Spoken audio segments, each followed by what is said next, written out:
দেখো, রিলেশনশিপে থাকা মানেই যে তুমি সবসময় খুশিতে থাকবে এমনটা নয়।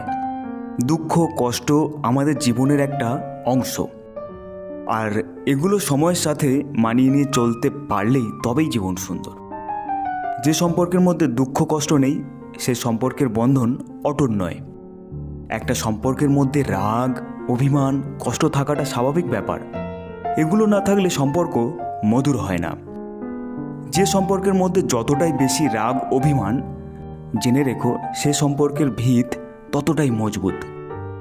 দেখো, তুমি হয়তো এমন কিছু করো যার কারণে সামনের মানুষটার সন্দেহ হয়, কিংবা সে ভাবে তোমাকে হয়তো হারিয়ে ফেলতে পারে, তাই সে তোমাকে বকাবকি করে আর তুমি কষ্ট পাও।